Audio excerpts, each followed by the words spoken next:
Cast 3rd, 2022. This is the World Cup coverage. If you haven't yet, please subscribe to all our channels: YouTube, Twitch, Twitter, and Apple Podcasts. You can also listen to us on your smart speaker. And if you're listening on your podcast directory, please leave a rating and a review. It will help us out tremendously. Also, you can visit our website, thesportscast.net, for the latest on the World Cup and other sports. And you can download our app, The Sportscast, for iOS. The Netherlands beat the United States 3-1 in the World Cup round of 16. The USA is out. Tough loss, but join us all the way up in Northeast United States, Hal Phillips, author of Generation Zero. Welcome back to the Sportscast. Thanks for having me, Santi. I'm staring out at South Twin Lake in beautiful Millinocket, Maine, way up in Maine today. So I'm glad that the phone line is holding out.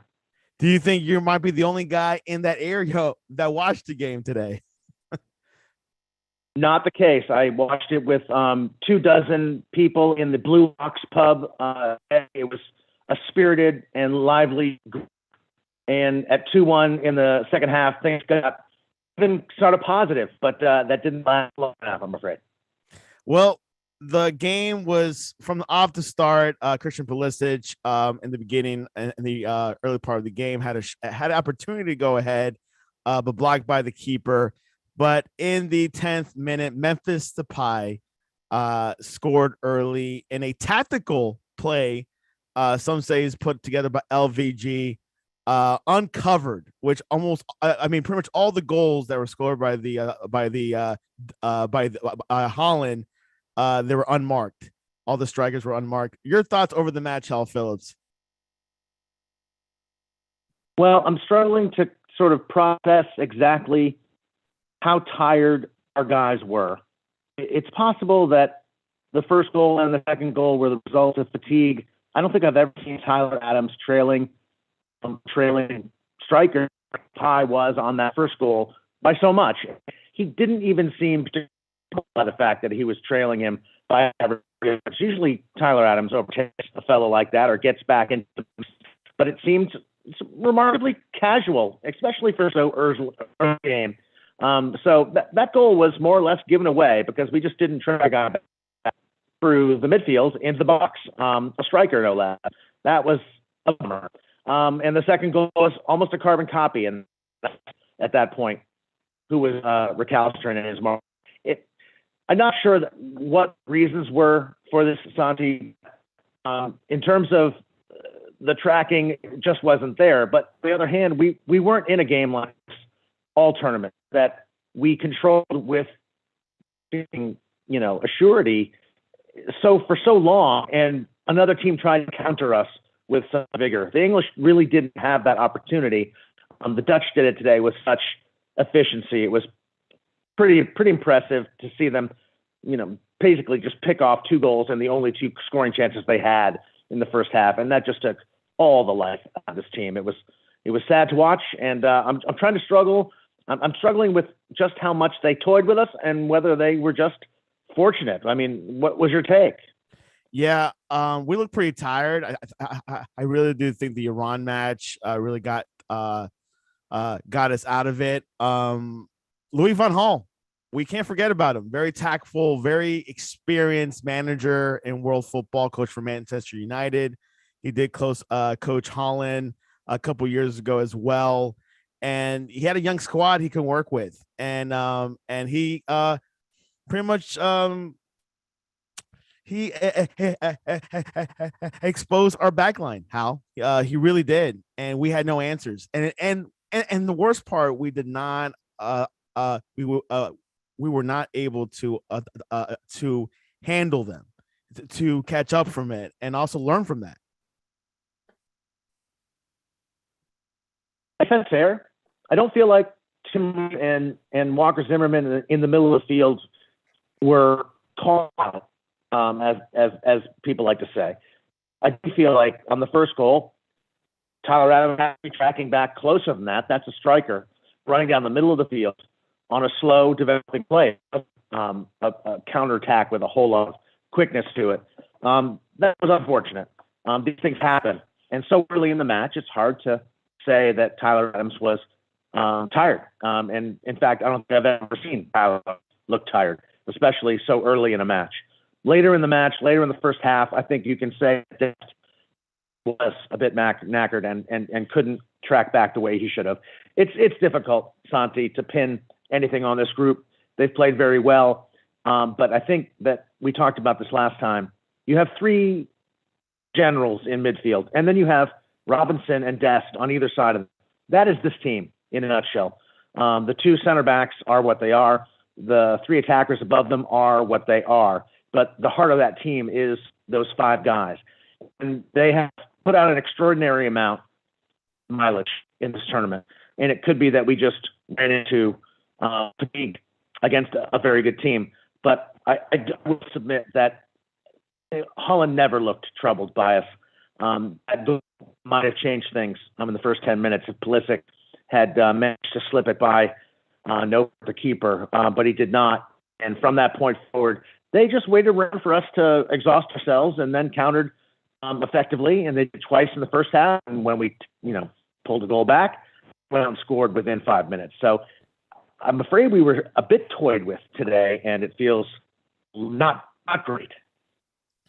Yeah, two early goals by Memphis Depay and Daley Blind, the veteran of Holland. And halftime, it was 2-0.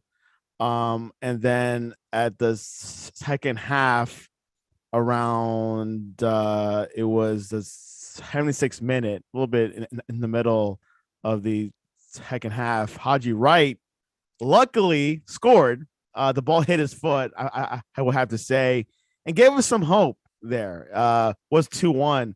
Your thoughts over that moment? For the match, you actually created chances and looked dangerous in our own way. We did it in a deliberate fashion because the Dutch sat back and let us come at them. But we were able to get the ball into the box. We were able to generate 1-2s on the top of each corner of the box and get at that defense, on the development. And they had a chance to score goals before Haji Wright scored the goal. So it wasn't like we were blown out. And when Haji did score that goal, there was real hope. But almost immediately, they came and scored a goal where our defense was misshapen. At that point, we're throwing people forward. We are subbing on people who aren't defenders for defenders. And at that point in the game, I cannot blame anybody in the defensive core. Not Ream, not Zimmerman, not Robinson. I can't blame any of those people for being because they had not come off in this entire tournament.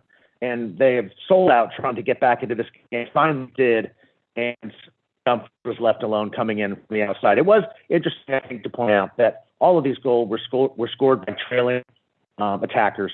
In the moment, the U.S. defense was able to lock up or mark people on the ball in dangerous positions.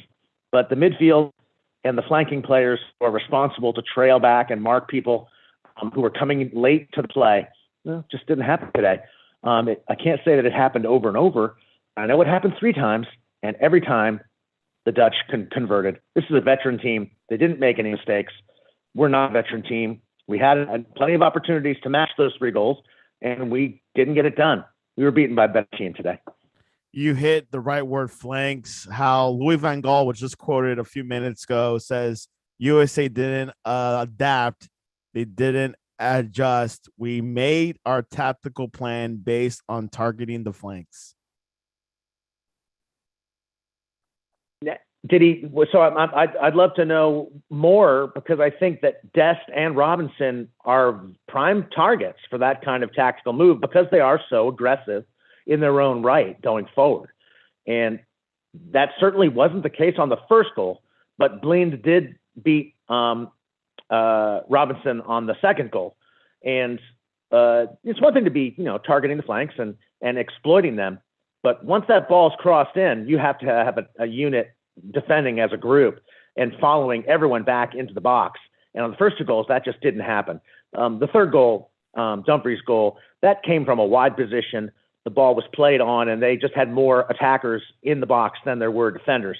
It's late in the game. the U.S. was all pressed forward. They were exhausted. I have a little bit more understanding and sympathy for the lads on that goal. But give it to Van Gaal.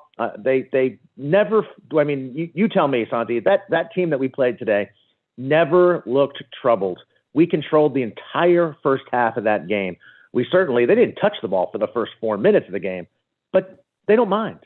A team that is confident in its abilities to counter attack, when they feel like it, they don't care about that kind of pressure. And as it turned out, it didn't bother them in the least. That second goal, the one right before halftime, really took the wind out of the American sails. I think that if we got to halftime 1-0, we would have felt a little different. But you know what? I think if they hadn't been 2 goals down, I'm not sure that Berhalter would have brought on Reyna on the number 9 spot finally, something that they steadfastly refused to do until this very, very late point in the tournament. Once he did that, then he just opens himself up to questions as to, why didn't you do this before? Poor Jesus Ferreira. Did he get a touch in the first half? I don't remember one. I'm not sure, but he got a 6.2 rating on Hot Mob. I don't see. I personally did not see any action from his end. Ball possession, as you mentioned, we had a lot more. We had 58% to their 42%. So we definitely had more touch in the ball. Dumfries' goal came a little bit later towards the end of the match. It was the 70. Hold on 1 sec. The 81st minute, and he was wide open. Blind, another key figure of this Netherlands squad, had a precise cross from the left with a control volley on the opposite side of the box, and Dumfries scored in the left corner of the goal. The big question mark, you mentioned Gio Reyna went in for Jesus Ferreira. I've been hearing commentating for the past hour how Fox, also Sirius XM, and the main point that I've been hearing, we need a striker. We need to figure out the striker by 2026. Your thoughts on that? Well, I don't disagree with them, but that's not the reason we lost this game today. We were outclassed all over the field. It's true, we never attacked the Dutch centrally. We never tried to play in behind Virgil van Dijk, who at 32 years old is an imperious figure, but not the physical, fleet figure that he has been for the last 5 years. We never got the ball in a position centrally to 1-2 behind him in on goal. It was all to the corners of the box, and it wasn't ineffective. But, that's what a number 9 does. He runs in the channels, and certainly Ferreira did not do that. We lost this game for 2 reasons. We were not defensively smart enough, and we did not defensively make enough of an effort to track their attackers back. If those 2 goals were taken off the board because we actually tracked back and we won't go to halftime 0-0, no one's talking about our number 9. So I guess I don't agree with that. I think in the long term, of course, we need a more potent attack, and maybe Reyna is that guy. But that's not the reason we lost today.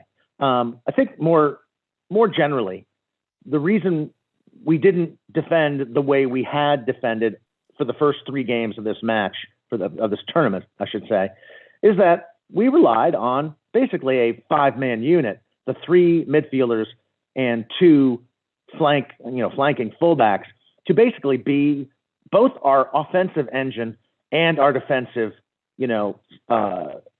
fortress. And they wore out. And when we tried to sub in people earlier in this tournament, that entire structure fell apart. Whenever Acosta came on for McKinney, we just couldn't get anything done. It didn't matter so much in this game because we were already behind and we were throwing all sorts of bodies forward. I can't say enough about the job that Tim Ream and Zimmerman and Carter Vickers did in the last game. They were tremendous. These center backs rarely put a foot wrong. And I refuse to pick on Robinson and Dest because so much was asked of them and the 3 midfielders to basically get the ball forward and beat everyone's press and defend. They ran out of gas in this game. And when Tyler Adams is running out of gas so early in the game, that is a tired midfield because that's the fittest man on the field. Precisely. Let me name you the subs. Tell you the subs. Sergio Giovanni Reyna went in for Jesus Ferreira in the 46th minute. 67th minute, Brendan Arison came in for Timothy Weah. I think Arison had a great game. Haji Wright came in for Weston McKennie at the 67th minute. And DeAndre Yedlin, who did not come in since the England match, came in for Serginho Dest. And then finally, Jordan Morris came in for Anthony Robinson in the 92nd minute in injury time. How, we lost. It is what it is. We got another 4 years.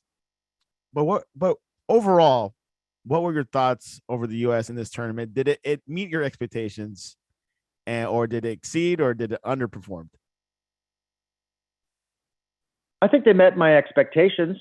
I think they should have met everyone's expectations. This is a very young team. They performed very, very well. What were we worried about going into this tournament? We were worried about Tim Ream, Walker Zimmerman, Aaron Long, and Cameron Carter-Vickers. That turned out to be not an issue at all. What else were we worried about? We were worried about attack. And yes, over the first 2 games, we really didn't do enough attacking. We didn't create enough scoring opportunities. I thought on balance, this team was plenty dangerous enough, not only to get through the group, but to win this game if they had converted their chances and we hadn't surrendered such cheap chances. You said something about what did Aronson's rating look like? I'm not picking on Brendan Aronson, but I didn't think he was any good today. He was never dangerous. He looked hurried and harried. He never looked comfortable on the ball. I thought Reyna did what we know he can do. He held it. He looked around. He carried it. He controlled it well with his back to goal. I would love to have seen him in the 9 position for longer. I think that Berhalter is so addicted to this idea of having a point forward as the point of the spear of those 3 strikers, if you will, that he chose not to adjust his approach to the talent that he has. Reyna is a perfect withdrawn number 9, who's playing essentially behind 2 strikers like Pulisic and Weah. Let them do the chasing and have him sit back and orchestrate a little bit more, facing the goal. I'm not disappointed in this group at all. They're extraordinarily young. I think we keep forgetting just how young they are. What they really need are some people who can come in and take over in the last half an hour of a game when one of those 3 midfielders, potentially 2, because we ask so much of them, come in and carry on the momentum that has been established. We don't have that person right now. Acosta is not that person. Brendan Aronson, although he's a bit of a darling, is not that person. We need more midfielders that can take over, for someone else like McKennie and continue the good play, the forward-looking play.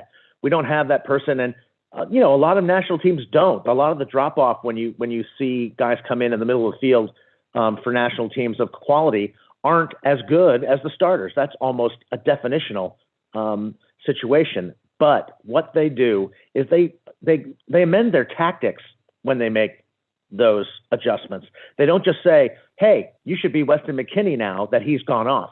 No one can be Weston McKennie. Helen Costa isn't as good as Weston McKennie, but that doesn't mean you can't change the shape of your midfield to accommodate the fact that now Acosta, who is a more deep-lying player, has come on for a more forward-looking player. I didn't see that kind of tactical awareness from Berhalter's approach, and that can be improved upon. All of this can be improved upon, but that doesn't mean that I'm ashamed of the results today or the performance in this tournament. I thought they were great. I think they showed the world that America has a coming team that is going to be a force to be reckoned with in 2026 and for the next 4 years in between. I just hope everyone keeps going abroad and playing in the best leagues where they're going to get tactical education and tempering and grooming that they're not going to get if they are in MLS, frankly. And this is, I think, a big difference in why this group is so capable. Hal, great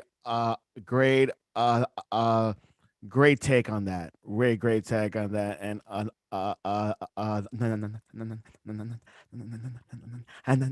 analysis on that it was really precise. 6.3 rating by Brendan Aronson, lower than I thought. What I thought, the U.S. met my expectations. I think getting out of the group was great. I think that was like the goal for the U.S. team. I think we've gone far these past 4 years, Hal. from not being qualified for 2018, losing against Trinidad, and then coming back, winning like the Gold Cup and the CONCACAF Nations League was fantastic. And then getting out of the group, I was like, I was kind of doubtful. I was like, I don't know if we can, but we did. A really tough group, and I really thought we were going to beat Holland, to be honest, today. That didn't happen. That didn't happen. But hey, Holland, this is give them credit. This was their best match, I thought, of all the tournament, the whole tournament. Well, it's really interesting to see what the Dutch asked of themselves and of the United States today. We had a team sit back on us against England. They really did not attack us. They were content to let us have the ball and come at them. And for much of that match, pretty much the middle 65, 70 minutes of that match, they couldn't do anything when they tried to counter us. We had them very well bottled up. That was an impressive performance, even if we did not score a goal. Today, the Dutch did much the same thing. They let the Americans come at them. They let us have the ball. And we were dangerous. We had chances to score, not just that first attempt by Pulisic in the first 10 minutes, but all through the first half, there were opportunities. We didn't convert any of them, as we did not against England. The difference today was that we gave up two counter goals that weren't lightning strikes where the striker went in by himself to convert against Turner. They were mid-speed counters where balls were taken to the end line and crossed backward to a trailing striker who, in every single case at this level, must be marked. Must be marked. We have four defenders, plus Adams in the middle of the park sitting on top of that four. You just have to mark those people. Dest was the man who didn't catch up and mark properly on the second goal. That was the difference today. And you have to live with that. Those are mistakes that young teams make. But I know they were tired, but there's no way Tyler Adams was so fatigued 10 minutes into this game that he could not or did not realize that he needed to be ball side of Memphis Depay. So that's on him. And I love Tyler Adams. I wouldn't trade him for any number 5 or number 6 in the world right now. I can't wait to see how he progresses as a player. But that was not his finest moment. Yeah, I totally understood. This experience is going to help him a lot. Most of his team are under 25. So by the time 26 World Cup comes around, they're going to be hopefully be ready by then a little bit more and definitely perform in front of our home crowd. Looking forward to this U.S. team. And I'm glad, most of the team will be back. Probably, I would say Tim Ream will probably be the only exception, but he helped us a whole lot, and hopefully we'll learn from it, and we got to be more challenged. We got to compete. Hopefully we'll get into a Copa America if they're going to open up to a little bit more to the CONCACAF teams. Love to compete there and just get more matchups. And keep in mind how, like, during this COVID era, we didn't play much with European squads. It was all pretty much domestic. So, maybe this time around we'll have more competition. Well, it's interesting. It's part of our maturity as a footballing nation that we have to deal with the issues of the FIFA calendar. It's very difficult to pull guys back from Europe to play domestic competitions like the Copa, if we are invited, like the Nations League. That's why we have MLS to stock those teams when it's not possible. But we can see how much it asks of someone like Pulisic to come back and show up for every last friendly and every last domestic competition, or international staged domestically. It's a big ask for these guys to do all that travel. And I think we have another window into just how much is asked of these world-class footballers, to keep up with all these dates that FIFA arranges for. And that now these Nations Leagues, that's a brand new competition that simply did not exist 3 years ago. Huge amounts of time. On the one hand, it's very useful to get quality games for your national team, especially if you're in CONCACAF. So in that sense, it's welcome. But in the other sense, it's asking a lot of young players who are still trying to make their own impressions on their clubs and to come back and serve their country. At center back, Tim Ream was God, he was so good. Really never put a foot wrong. And not a huge guy either, and did great in the air. Just really, my hat's off to him. I'm so glad that he got a chance to play. But that position isn't a problem spot for the U.S. Chris Richards, who plays at Crystal Palace, was hurt. He's a world-class player. I have no problem slotting him in for the next 3 years. And let's not forget Miles Robinson with Atlanta United. I thought he was a tremendous center back prospect. Was definitely going to start in this World Cup if he didn't hurt his Achilles. I hope he recovers fully. So he's another option there. They have a lot of options. The one thing that separates this team, Santi, from every team that came before it is that midfield three. And it really is our own expectation now that we either have to manage or tactically work around, because when Musa comes off, when McKennie comes off, we have to find a way to be as good in a different way maybe, but as good as we were the hour before with that midfield trio intact. When you sub those guys out, you can't take such a hit in quality. It didn't show today because we were frantically going forward the entire time.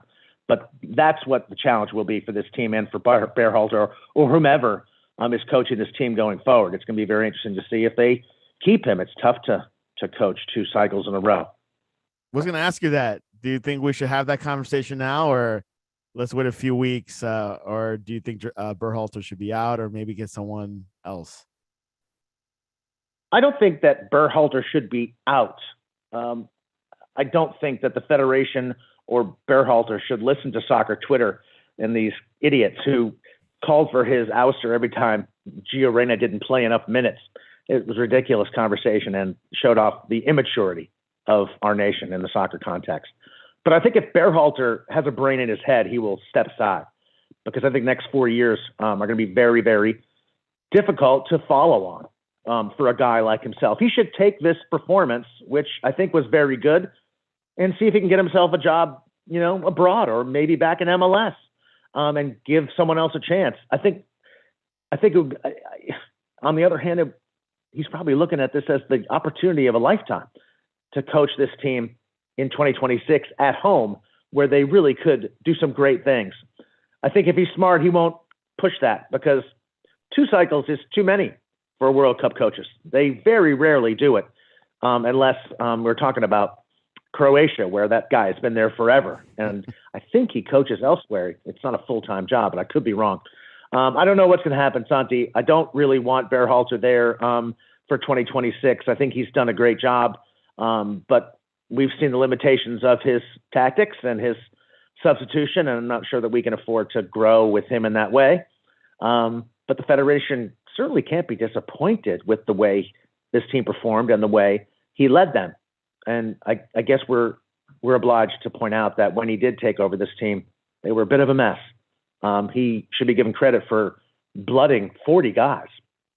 40 players have been introduced to the national team during his tenure. That's an extraordinary amount of players to get time, like serious time. And he played them fearlessly during the Hex. And he should be given credit for all these things. But that doesn't mean that you get to coach the national team for 8 years on the trot. I agree, Hal, very much. If it does, if he doesn't get his contract extended, I don't mind either. If it does, then it is what it is. But I think he did a good job. Which you were saying, we have gone far since 2018. It was kind of messy back then. Clinton's been leaving, and then having Bruce Arena come in and just starting from scratch, because we were leaving like the Landon Donovan era, Clint Dempsey, and starting from scratch. And this young squad, to be honest, you could have said the young squad can't make it into the World Cup, but they did. And they won the Gold Cup and the other competitions, got out of the group. I cannot deny that. I would say, if you ask me, if I had a coaching idea or have someone coach this team, I would say Jesse March, but he's in the middle with Leeds. I understand. But hey, you don't have to hire the guy like tomorrow. You got some time, especially in the international window. I think, if you wanted me to predict what would happen, is that he will not step down. They will extend him. And if he's smart, his agent will get guaranteed money.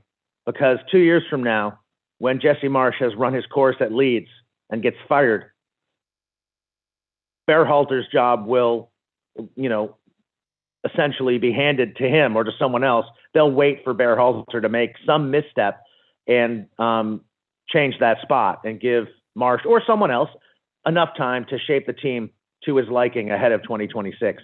But it would be difficult, I think, for the Federation to take the job away at this point because he's done a good job. He's been a good soldier. He has, again, set this team up for long-term success, breaking so many players into a side. That is not easy to do. And it's not easy to do because national team coaches are always looking after their own ass. You can't just start playing people willy-nilly to get them international competition because if they don't do well, you get fired. Well, he did it anyway, and they still qualified. So he should be given credit for that. But is he optimally the coach for this team, tactically, flexibility-wise, experience-wise, being able to turn a game around like today where they were behind the eight ball? He changed, he made one change. He put Reyna in at center forward. There was no change in structure of that team, none. And we've come to expect that. But I think in many other countries that would not be tolerated. Yeah, tactically speaking. Yeah, I also agree. I think for like international coaches, it should be just one cycle instead of two. Many of those coaches don't succeed after one cycle. Some do okay, but after the first cycle, it's usually a not a good scenario there afterwards. Anyways, that is pretty much conclusive. USA out of the World Cup. Netherlands will be playing the winner of Argentina versus Australia. Currently, it's 0-0. What's going to happen there, Hal? I don't know. We got to get this thing done so I can watch it, Santi. I have no idea. What's your prediction? Well, Argentina should win, but Australia has made fools of us all. True. Well, it's still 0-0, so we'll see what happens. Tomorrow, France versus Poland. Who do you got? I like France, and I think France is rounding into form.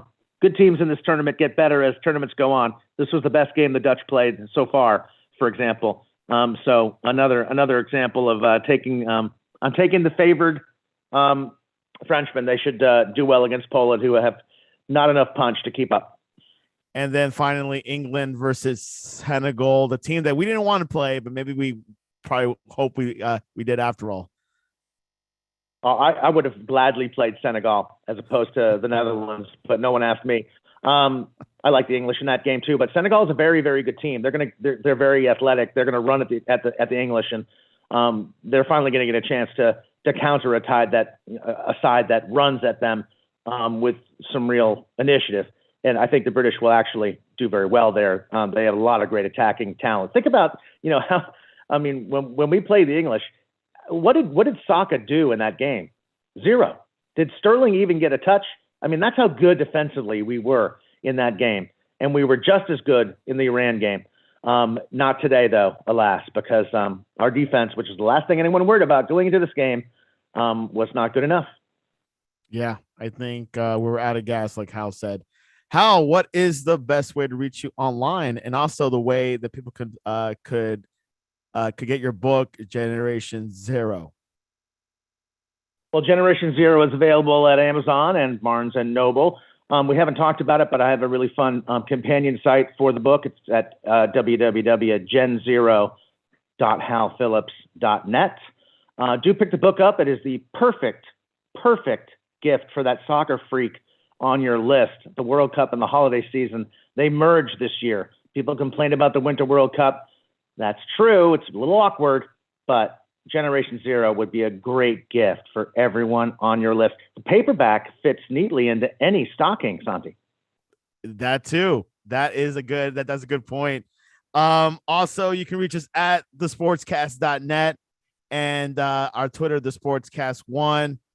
Prayers to Pele. He is on in a intensive care unit, so hopefully he'll do well and hopefully he doesn't leave us this soon. I heard that he had gone into the hospital. Is the prognosis not good? It's gotten worse. Oh no. So hopefully. Well, yeah. That's when we actually say thoughts and prayers and we mean it. Yeah, absolutely. And interesting timing with the World Cup. But anyways, that is our recap of the USA versus Netherlands 3-1 defeat for the Americans. But hey, World Cup continues. The sky hasn't fallen yet, Hal, but thanks for coming on to the Sportscast. My pleasure, Santi. There's still the quarterfinals. They will make us feel better. Exactly. The World Cup continues on. And this was your World Cup